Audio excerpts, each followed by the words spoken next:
பகுதியிலே மழை பெய்தால் கள்ளிப்பாளையம், புதூர், சின்னாம்பாளையம், மாக்கினாம்பட்டி போன்ற பல கிராம தண்ணீர், அதே போல் மகாலிங்கபுரம் மற்றும் பொள்ளாச்சி நகரத்தினுடைய முக்கியமான பகுதியுடைய வெள்ளமெல்லாம் இந்த பகுதி வழியாக போகும். இங்கே ஆண்டுதோறும் எங்களுடைய ஆட்சி காலத்தில் எடப்பாடியார் முதலமைச்சராக இருந்தபோது செப்டம்பர் மாதம் பிறப்பதற்கு முன்பாகவே தூர்வாரி இந்த பள்ளத்தை தூய்மையாக முடிந்தவரை சுத்தமாக வைத்திருப்போம். ஆனால் இப்போ தூர் வாராதனால நீங்கள் பார்த்தீங்கன்னா அங்கங்கே பிளாஸ்டிக் குப்பைகளை அடைத்து தண்ணீர் வெளியேறாமல் உள்ளது. மேலும் இந்த நீர்போக்கி இங்கே அமைக்கிறாங்க, பெட்ரோல் பங்க் வருவதற்காக நீர்போக்கி அமைக்கிறாங்க. இதை அகலமாக விஸ்தீரணமாக அமைச்சு கொடுக்க வேண்டும். மழை தண்ணீர் இங்கே தேங்கிச்சுன்னா அருகாமையில் இருக்கிற 300 ஏழை மக்கள், தாழ்த்தப்பட்ட மக்கள் வசிக்கிற வீடுகளுக்குள்ள வெள்ளம் போந்துருது.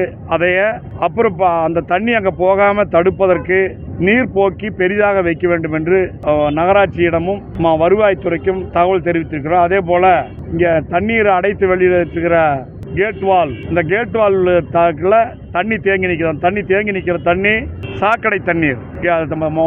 அதாவது நல்ல தண்ணீர் ஓடாத நேரத்தில் சாக்கடை தண்ணீர் குழாய்க்குள்ளே போச்சுன்னா அந்த குழாய் குடிநீராக வீட்டுக்கு போனால் மக்களுக்கு எந்த வகையான நோய் வரும் என்று சொல்ல முடியாது.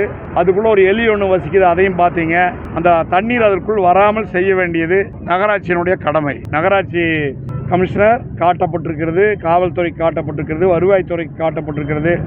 அனைவரும் அந்த கேட் வால் இருக்கிற இடத்துல தண்ணீரை தேங்காமல், அதுக்குள் தண்ணீரே போகாமல் செய்து தர வேண்டும்.